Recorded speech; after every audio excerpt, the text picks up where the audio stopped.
So every good story has to start with coffee. You need coffee for every good story. Recently spent a week with my kids. My wife was out of town, and it just got me thinking about fatherhood. So let's get out of here. Let's talk about fatherhood. You know, as parents, you're always wondering, what I'm doing, is it paying off? Is it making a difference? Is it having any effect or anything, right? You start to question. And I was thinking about fatherhood, and I remember this pivotal moment when my daughter was 5 years old. It was the summertime, so my wife and my daughter came along, and we were gonna go for a hike up north. And it was beautiful weather, sunny, kind of like this. And we had the windows down, and we're driving up to this trail, and my daughter in the back seat, I have a question. I said, "What is it, sweetheart?" She says, "Where's your daddy?" So, how do I break this down for a 5-year-old? I said, "Well, sweetie, my daddy wasn't ready to be a daddy, so he's not around." Not sure how a 5-year-old's gonna take that. She pauses for a couple of seconds, then she says, "Well, I'm happy you were ready to be a daddy because you're an awesome daddy." Come on. So as you can imagine, I was emotional because she doesn't remember what I've done, what I've said to her. All that she remembers is a feeling, is that I give her this feeling. That's all she knows. That's all she remembers. And in that moment at 5 years old, she was sharing that this is how I make her feel, which is everything to me.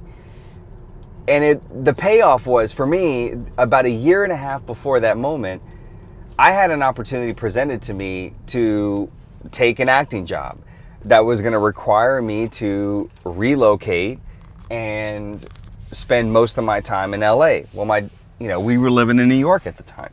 I turned down the acting job. It was a pretty, big acting job, and there was going to be visibility, and there was going to be, from a pay standpoint, like, it was a good opportunity, and it's the opportunity that I've been pursuing, is trying to get more acting opportunities.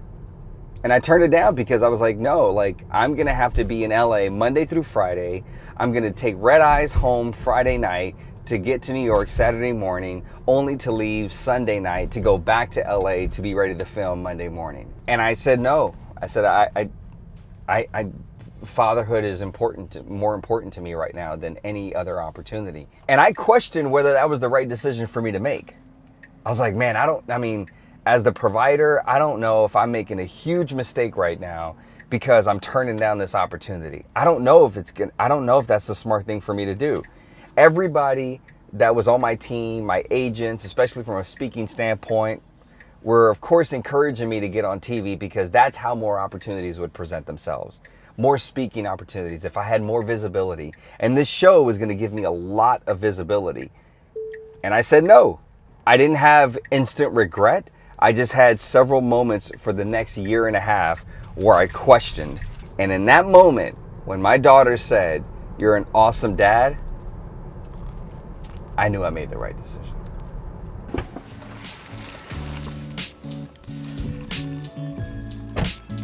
As a kid, I watched Fresh Prince of Bel-Air, always. That was one of my shows.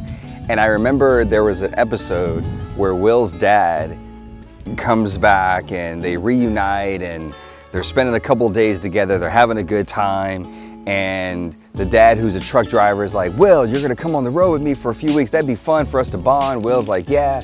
Well, then one day the dad comes home, he's talking to Uncle Phil, and he says, "Hey, will you tell Will I have to leave town? Something came up." And Uncle Phil says, "No, I'm not doing your dirty work." Well, they kind of have an argument. Uncle Phil's like telling him, "You're abandoning him again, whatever." Well, the dad just leaves. So Will shows up, he's like, "Hey, Uncle Phil, I got this thing that I bought. I was gonna give to my dad, and it's like this little statue." And Uncle Phil tells him, he's like, "Man, he left." And so Will starts getting emotional, and he's talking about, "You know what? Well, I don't need him because I learned how to do this by myself. I learned how to do this by myself. I learned how to do this by myself." And then he's saying all of these things, and he's angry. And then all of a sudden he starts crying, and Uncle Phil hugs him, and he says, "Man, why doesn't he want me?" And I remember as a kid watching that scene, And it choked me up because I remember as a kid, all I wanted was my dad to be there. I would look around and I would see a lot of my friends and their dads were there. Now, what kind of dads they were, I don't know. Didn't matter. They were present. And for me, I just wanted him to be present. I just wanted him to be there. And it didn't make sense to me. And I spent so much of my childhood, one, looking for him, and two, just confused and questioning, why am I not good enough for him to be around? Until about 20 some odd years later, I was like 38 years old and I met my dad for the first time. Whew. So how old was I when I met him? I was 36 when I got an email to meet my dad. And I avoided it.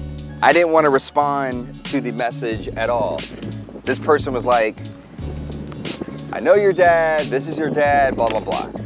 Turns out my dad's in Mexico. I go down to meet my dad. Turns out that I'm his first, I'm not his only child. He had several other kids, and he abandoned those kids the same way he abandoned me. Turns out my dad is homeless. My dad really has nothing. No family, no one to look after him, nothing. He's by himself. And I was sad for him. But the thing that I took away from that was, in those moments when you're going through things and things don't quite make sense, you have to trust that there's a bigger reason, that there's a bigger purpose. You see, when I was a kid and I yearned for his presence, I realized at 36, 20 years later, after me trying to find my dad, I realized that God took him out of the equation. I believe had he stayed in the picture, that would have been my example. And so when people talk about things that I've done and all the accomplishments, yeah, those things are cool. Like, yeah, of course, I'm proud of those things that I've done.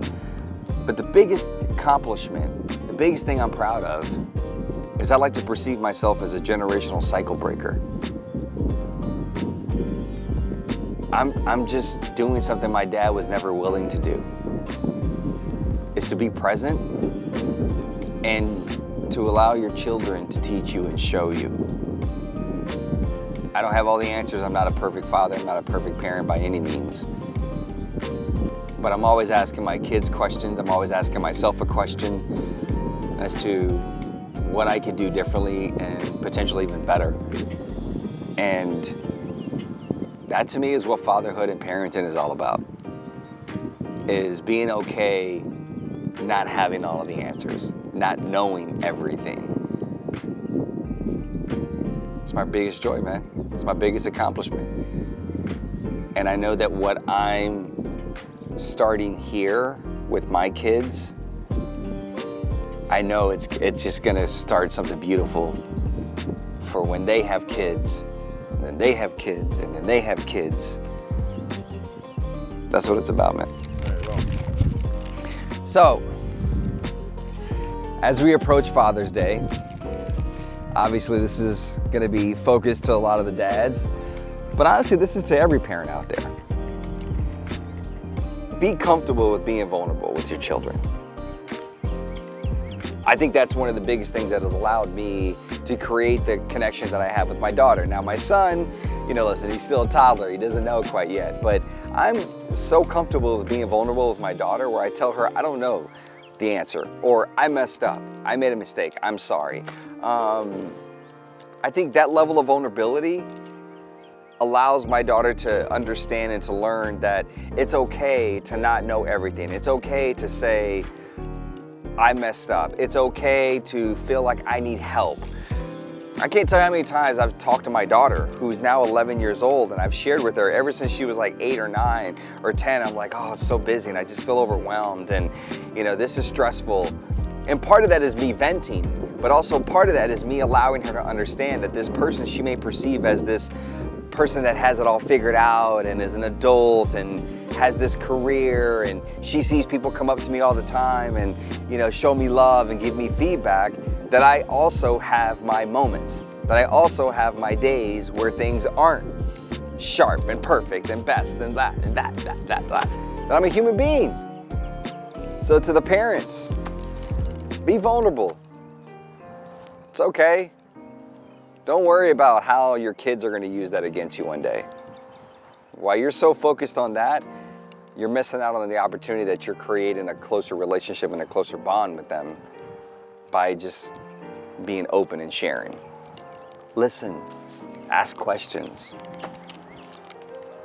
That's it. So cheers. I'm going to enjoy my coffee now.